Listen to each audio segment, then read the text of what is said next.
Hello and welcome to e-lectures. So in the last class, we were discussing about Thomas Stearns Eliot or TS Eliot. So just to refresh your memory, let me give you the points once again. He's an American-born English poet, playwright, as well as a critic, considered to be one of the most important English language poets of the 20th century.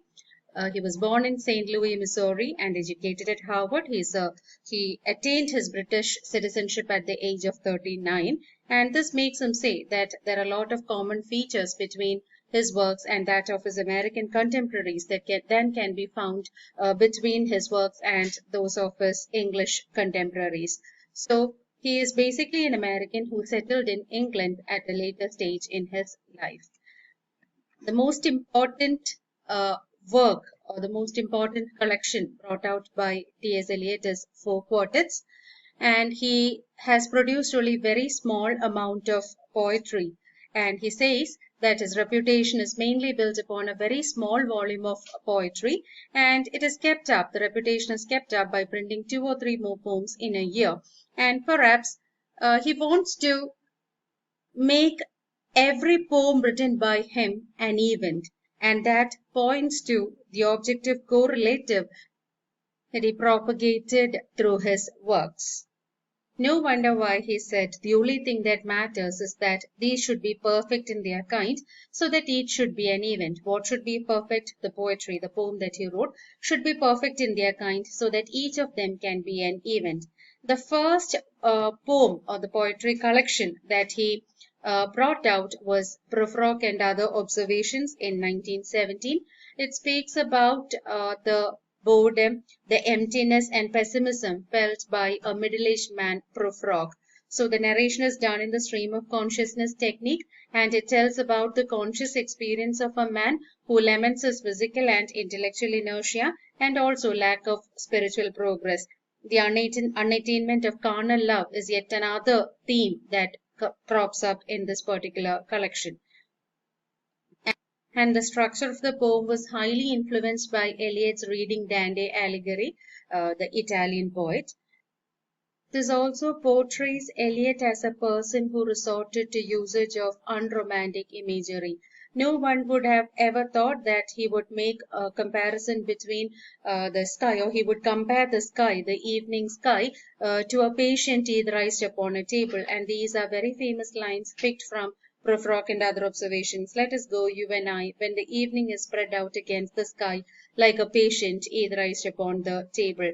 Highly unromantic imagery at that.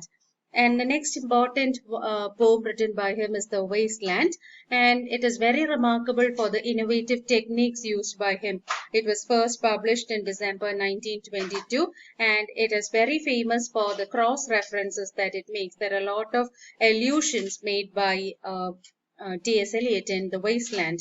And it is dedicated to Ezra Pound because he was the one who reshaped the whole work for Eliot, as the work was composed at a time of personal difficulty, at a time when his marriage with his wife Vivian was failing. It was also written in that manner. It was a heap of broken images. So this heap of broken images was reshaped and put into shape by Ezra Pound, and therefore the work has been dedicated to him using the line Il meglio fabbro, which can be translated as the better craftsman.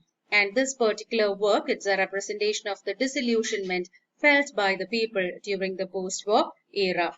And it is written in 5 sections: The Burial of the Dead, A Game of Chess, The Fire Sermon, Death by Water, and What the Thunder Said.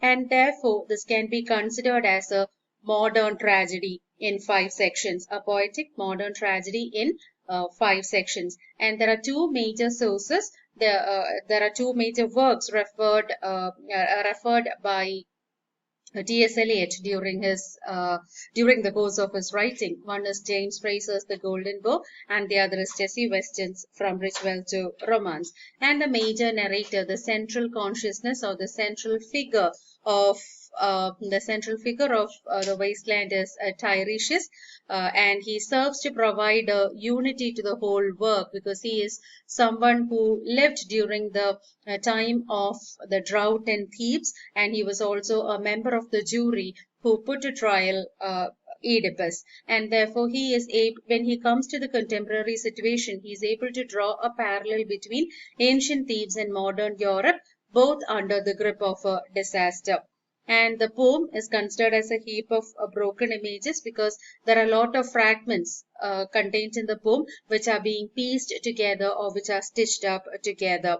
And however, Eliot himself felt that it does not mar the enjoyment of the poem, for he himself said a poem has to be experienced before it is understood.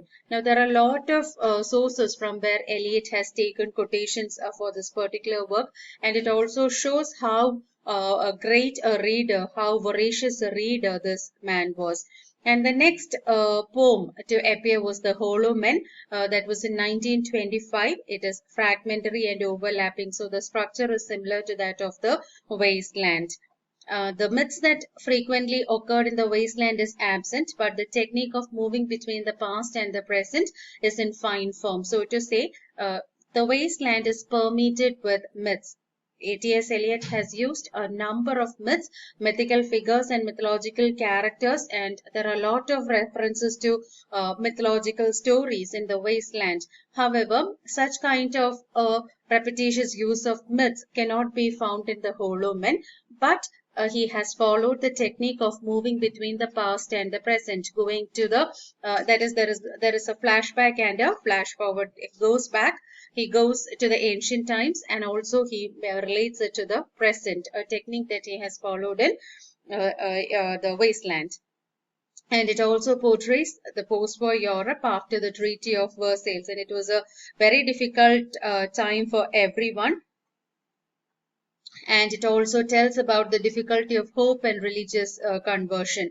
And this poem, it contains some of Eliot's most famous lines. So these are lines that we usually utter. These are lines that we usually quote. This is the way the world ends. This is the way the world ends. This is the way the world ends, not with a bang, but with a whimper. And especially with the things that are happening in our scenario right now, we really feel that the world is going to end with a bang and not with a bang, but with a whimper. So these are lines used by T.S. Eliot, and these are very famous lines as well. And this appears in the Holomen. And another famous poem, Ash Wednesday. It is supposed to be the first long poem written by Eliot after he converted to Anglicanism in 1927. And therefore, it tells about the struggles, about the trauma underwent by a person who acquires religiosity or who becomes spiritual after lacking it. So T.S. Eliot lived a kind of an unreligious life for quite a long time, and therefore there were a lot of struggles. He was spiritually isolated, but he fell back to track. He came back to his track of religiosity after converting to Anglicanism in 1927. So it, in a way, tells about the troubles, about the struggles underwent by a person who had to lead a life of, had to lead a very, an atrocious life, and later who comes back to religiosity. And this poem, Ash Wednesday, the title itself has a religious connotation, and it tells, or Ash Wednesday is a reference to the day when the Lent begins for the Catholics. And this is often referred to as Eliot's conversion poem, and it shows the aspiration. The aspiration is the inspiration, the determination to move from spiritual barrenness to hope for human salvation. So he lived in spiritual isolation and barrenness, spiritual infertility for quite a long time, and then he steps back to religiosity, and he finds hope in human salvation. And the tone of the poem is rather casual. It is extremely melodic and contemplative. Contemplative is ruminating. There are a lot of things that one can think about, one can think over in this particular poem. And then 4 quartets, which was mentioned in one of the previous slides. It is the magnum opus of T.S. Eliot, the most popular, the most famous, and the richest of Eliot's works. It's considered to be his masterpiece, and it is this particular work which led to his being awarded the Nobel Prize for Literature. And there are 4 poems within this particular text. Burnt Norton, that was published in 1936. And remember, all these works or all these poems were written separately at different points in time, and later these were compiled together under the title Four Quartets. So these are the four quartets mentioned, or the four quartets embedded in this particular collection. Burnt Norton, that was written in 1936, East Coker in 1940, Dry Salvages written in 1941, and Little Gidding written in 1942. So all these four collections together make four quartets. And each poem, it has got 5 sections, and they begin with a reflection on the geographical location the title pertains to, and it meditates on the nature of time in relation to theological, historical, and physical aspects, and its relation to human condition. So it is a summing up of everything. It has lot of philosophical concerns. It speaks about geography. It speaks about the location it speaks about the location of the poem, the location of the title, and it also has theological as well as historical connotations. And another interesting fact about the poem is that each poem is associated with one of the 4 classical elements: air, earth, water, and fire. So the 4 quartets associated with the 4 classical elements of air, earth, water, and fire, and it has reflections of the geographical location referred to by the title, and it is highly meditative in nature. It speaks about time and its relation to theology, history, and also the physical aspects, as well as the relationship of time to human condition. So that's all about T.S. Eliot. And now let's move on to Ezra Pound. Ezra Pound is a name that we have already heard in connection with T.S. Eliot. Ezra Pound was a mentor of T.S. Eliot, a very close friend of T.S. Eliot. He was someone who helped T.S. Eliot to popularize himself, to become popular as a poet. And the works written by T.S. Eliot used to be recommended by Ezra Pound to be published in various journals, and that was how T.S. Eliot gained popularity and publicity as a writer. And above all, T.S. Eliot's work, The Wasteland, is dedicated to Ezra Pound, because T.S. Eliot when he wrote The Wasteland, it was not written appropriately. There were a lot of extra lines, there were a lot of flabs for that matter, and all these flabs were cut off. They were chiseled and polished and made into a perfect form, or into a perfect piece, or into a perfect literary text by Ezra Pound. So Ezra Pound, he is an imagist poet, and he is famous not just for his own poetry, but for helping other poets to gain fame and significance. So this is what I told about. This is very true of Ezra Pound, because he was the one who helped to popularize or to gain popularity and reputation for T.S. Eliot. And he was also born in USA, another typical feature that he shares with T.S. Eliot. T.S. Eliot was also born in USA, and then he lived in London from 1908 to 1920, then in Paris, and from 1924 to 45 in Italy. And he admired Mussolini, and was charged with treason at the end of the war, mainly because of the double standards that he had during the time. Even though he was attached to politics at that time, later he played truant. He just withdrew himself from the political scene. And he was always at the center of controversy. He was a great admirer of Mussolini, so that itself tells about the nature of Ezra Pound. So he always entered into one controversy or the other, mainly because of his iconoclastic views. So what do you mean by iconoclastic views? Controversial views that were held on to by this particular person alone. So he had his own perceptions. He had his own perceptions and ideas about every subject, which he used to project, which he used to tell and pronounce out. And that almost ended up or landed him up in a lot of controversy and trouble.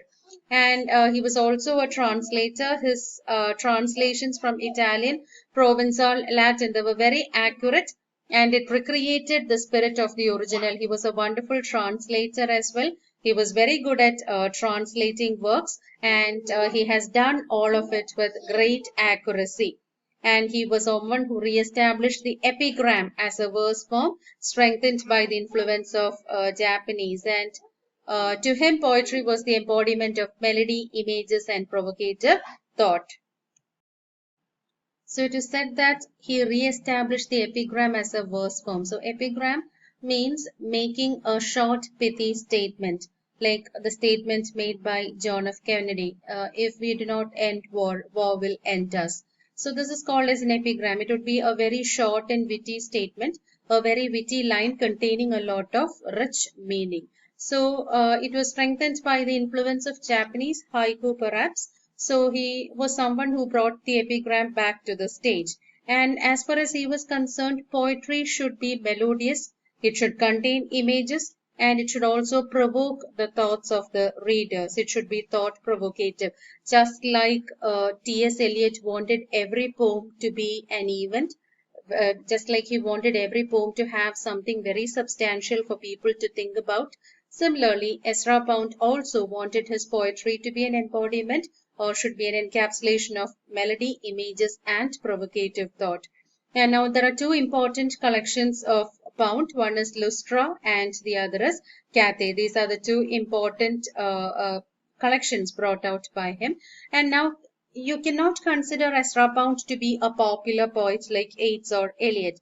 Even though Ezra Pound had a greater reputation and renown during the 20th century, he did not gain a popularity as that of Yeats or Eliot. Their works of par excellence, it goes above the works of Ezra Pound. So no wonder why his works are not really taken up for studies these days. They are not suggested or prescribed in syllabus in the syllabi today. And Pound's life in Italy, he lived in Italy for some time, and that was dedicated to writing the canto. So that is yet another popular work brought out by him, the cantos.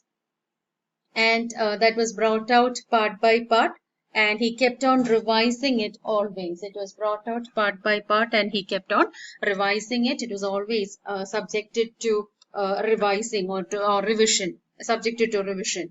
And eventually, what happened is they remained unfinished because he could not bring it out as he kept on revising the various cantos. So what does it deal with? It deals with a vast survey of history from a limited and biased point of view. So please note the lines, note the words limited and biased. So it's actually a survey of history of various places, of various nations, like we have the Pisan cantos, we have the Adams cantos, Chinese cantos, and so on and so forth. So this is actually an exploration or an analysis of the various various histories. And this has been written from a limited and biased point of view. So to say, it has been very subjective. He has written it from a very subjective point of view. And it is extremely erudite, highly elusive and expressive. Extremely erudite in the sense highly scholarly. There are a lot of allusions being used. There are plenty of allusions being used perhaps to the various events that have taken place at these places. Then they are very expressive, personal. Personal, it is already mentioned that he has written it from a biased point of view. So it has been written from a personal point of view, from a very subjective point of view, and fragmented. Experiences wrapped in compact images. So whatever ideas he had about these nations, especially about Italy, about the eastern parts of the world, he has wrapped them up in images. He has made use of images in order to speak about the history of the world. And it is also slightly confusing, especially with its references to foreign literatures and language, because that is not familiar to the people, and therefore it has been slightly confusing as well. And he was imprisoned, as it was mentioned before. He had a lot of iconoclastic views, and at the end of the war, he was also charged with treason, and therefore he was imprisoned. And in prison, he was deprived of books. He was not provided any books, and therefore he had to depend on his own mind and personality for emotional sustenance. Whereas he kept on thinking about various subjects to be written about. Perhaps he had his own ideologies developed during the time, and therefore he depended on his own personality for emotional sustenance and for emotional stability. And this rumination or this brooding over actually resulted in the Pisan cantos. and they are noted for their sympathy for humanity and beauty of words, because he had plenty of time in prison to think about, and he wrote them with precision. And therefore, the peasant cantos, they express a kind of sympathy for humanity, and they are also noted for the beautiful words that he has chosen. He is an imagist, a person who uses images in order to express his ideas, and therefore the words should have been, or the words would have been, very picturesque in nature. And he also made a survey. He also made a thorough analysis of the contemporary society and the problems affecting the society, and he published it between 1925 and 1969. And Pound described his cantos as a mystery story. It's a kind of a mysterious story trying to solve the historical crime of the First World War. So maybe he was trying to analyze, and he was trying to bring to light the people who were responsible for the First World War.